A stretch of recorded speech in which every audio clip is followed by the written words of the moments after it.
എല്ലാവർക്കും സുഖമല്ലേ? എന്തൊക്കെയുണ്ട് വിശേഷങ്ങൾ? കിച്ചൺ ന്യൂസിലോട്ട് സ്വാഗതം.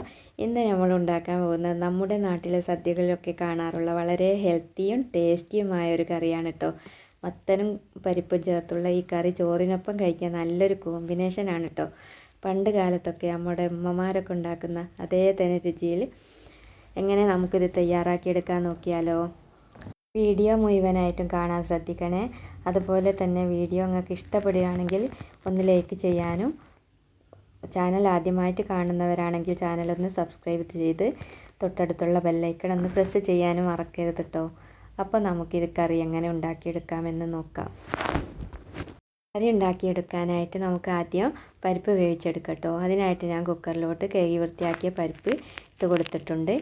നിങ്ങൾ ഇതിന് പകല് മമ്പയർ ചേർക്കാറുണ്ടോ മത്തൻ കുമ്പളങ്ങിൻ്റെ കൂടെ? പിന്നെ അതിലേക്ക് നമുക്ക് പരിപ്പ് വേവിച്ചെടുക്കാനുള്ള വെള്ളം ചേർത്ത് കൊടുക്കാം കേട്ടോ. പരിപ്പ് വേവിച്ചെടുക്കുമ്പോൾ നമുക്ക് അതിലേക്ക് പച്ചമുളക് ചേർത്ത് കൊടുക്കാം കേട്ടോ. പച്ചമുളക് ഞാൻ ഒരു 3-4 എടുത്തിട്ടുണ്ട്. മുളക് പൊടി ഞാൻ അധികം ചേർക്കുന്നില്ല കേട്ടോ. അതുകൊണ്ട് പച്ചമുളകിൻ്റെ എരിവാണ് വേണ്ടിയത്, അത് ചേർത്ത് കൊടുക്കാം. പിന്നെ അതിലേക്ക് മഞ്ഞൾപ്പൊടിയാണ് കേട്ടോ ചേർത്ത് കൊടുത്തത്. ഒരു 1/4 ടീസ്പൂണിലധികം മഞ്ഞൾപ്പൊടി ചേർത്തിട്ടുണ്ട്.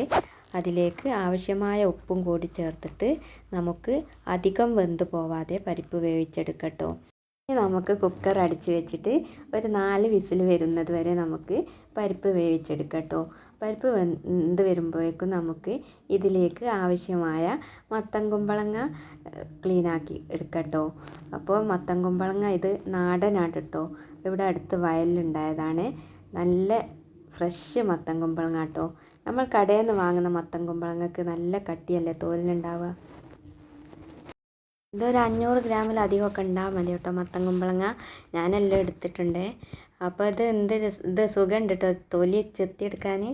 ചില കുമ്പളങ്ങൻ്റെ തൊലി എടുക്കുമ്പോൾ ഭയങ്കര തൊലിക്ക് നല്ല കട്ടിയായിരിക്കും. നമ്മളെ കൈ വരെ മുറിഞ്ഞു പോകും, അത്രക്കും കട്ടി ഉണ്ടാവും. ഇത് പക്ഷേ സിമ്പിളായിട്ട് തൊലി എടുക്കാൻ കഴിയും കേട്ടോ. അപ്പോൾ എല്ലാത്തിൻ്റെയും തൊലിയും കുരുവും ഒക്കെ കളഞ്ഞിട്ട് നമുക്ക് ഒരു പാത്രത്തിലേക്ക് മാറ്റി കൊടുക്കട്ടോ. അപ്പോൾ നമുക്ക് ഇതുപോലെ ചെറിയ കഷ്ണങ്ങളാക്കിയിട്ട് കറക്കിയുള്ള രൂപത്തിൽ അരിഞ്ഞെടുക്കട്ടോ. അപ്പോൾ നിങ്ങൾ ഇതുപോലെ ഇതിൽ മമ്പയറിട്ട് വെക്കാറുണ്ടോ? മമ്പയറും മത്തൻ കുമ്പളങ്ങയും കൂടി വെക്കാറുണ്ടോ കറി? ഉണ്ടെങ്കിൽ കമൻറ്റ് ചെയ്യണേ. അപ്പോൾ ഇതെല്ലാം ഞാൻ മുറിച്ചിട്ട് വെച്ചിക്കണം കേട്ടോ. ഇനി നമുക്കിത് വേവിച്ചെടുക്കണം. അപ്പോൾ പരിപ്പ് അവിടെ നിന്ന് വെന്തിക്കണം കേട്ടോ. പരിപ്പ് ഞാൻ ഗ്യാസ് സ്റ്റൗവൊക്കെ ഓഫാക്കി വെച്ചിക്കണ്. അപ്പോൾ നമുക്കിത് ചട്ടിയിലിട്ട് വെക്കാം കേട്ടോ. അപ്പോൾ അത് ഞാൻ ചട്ടിയിലോട്ട് കുമ്പളങ്ങ മാറ്റിയിട്ടുണ്ട് കേട്ടോ. അടുപ്പിൽ ചോറ് വെന്തപ്പോൾ തീ ബാക്കി. അപ്പോൾ തീ ബാക്കിയായത് കൊണ്ട് ഞാൻ വിചാരിച്ച് ചട്ടിയിൽ വെക്കാമെന്ന്. അല്ലേ കുക്കറിലിട്ടൊരു വിസിലടിച്ചാൽ മതി. പക്ഷേങ്കിൽ ഞാൻ ചട്ടിയിൽ കാക്കിട്ടോ. അപ്പോൾ വെറുതെ തീ കത്തിച്ച് നശിപ്പിക്കണ്ടല്ലോ വിചാരിച്ച്. ഏതായാലും ഒരു ചോറ് വെച്ചാൽ ഈ ഇതിൽ തീ കൂട്ടിങ്ങാൻ മുതലാവില്ല. അതിനെക്കൊണ്ട് ഞാൻ വിചാരിച്ച് കറിയും കൂടി ഇതിൽ വെക്കട്ടെ. അപ്പോൾ ഞാൻ തിളച്ചൊക്കെ വന്ന് അതിലേക്ക് നമ്മൾ പരിപ്പിൽ ഉപ്പിട്ട് കൊടുത്ത് കിട്ടും, അതിനനുസരിച്ച് ഇതിലിട്ട് കൊടുത്താൽ മതിയേ. അപ്പോൾ ഇതിലേക്കും കുറച്ച് ഉപ്പൊക്കെ ഇട്ട് കൊടുത്ത് കുറച്ച് മഞ്ഞൾപ്പൊടിയും ഒരു 1/4 ടീസ്പൂൺ മുളക് പൊടിയും ചേർത്ത് കൊടുത്തതിന്. അധികം മുളക് പൊടി ഞാൻ ചേർത്തില്ല കേട്ടോ. ഒരു 1/4 ടീസ്പൂണും മുളക് പൊടിയാണ് ചേർത്ത് കൊടുത്തത്. അപ്പോൾ അതെല്ലാം കൂടി അവിടെ നിന്ന് വേവട്ടോ. അപ്പോൾ നമുക്ക് ഇതിന് വേണ്ടിയിട്ടുള്ള അരപ്പ് തയ്യാറാക്കിയെടുക്കാം. അതിനായിട്ട് തേങ്ങയൊക്കെ ഞാൻ ചിരണ്ടി എടുത്തിട്ടുണ്ട് കേട്ടോ. അപ്പോൾ നമുക്കിതാ മിക്സിയുടെ ജാറിലേക്ക് ഇട്ട് കൊടുക്കട്ടോ. ഒരു മുറി തേങ്ങ കേട്ടോ ഞാൻ എടുത്തത്. അപ്പോൾ അതിലേക്ക് നമുക്ക് തേങ്ങ ഇട്ട് കൊടുക്കാം.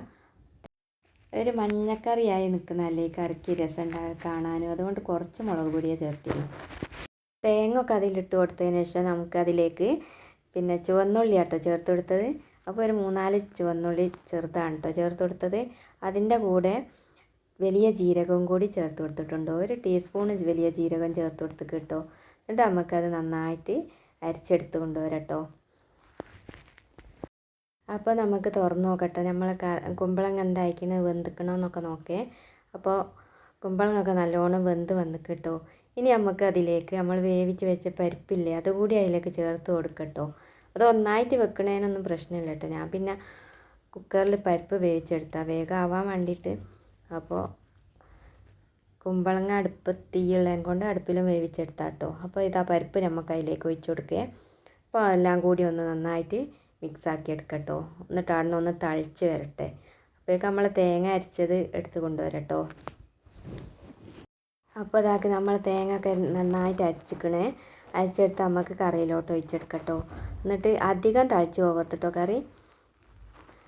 അധികം തളിച്ച് പോവാതെ നമുക്ക് വേഗം ഇറക്കി കാണണം. അധികം തളിച്ച് പോയാൽ കറിക്ക് ഒരു ടേസ്റ്റ് ഉണ്ടാവില്ല കേട്ടോ.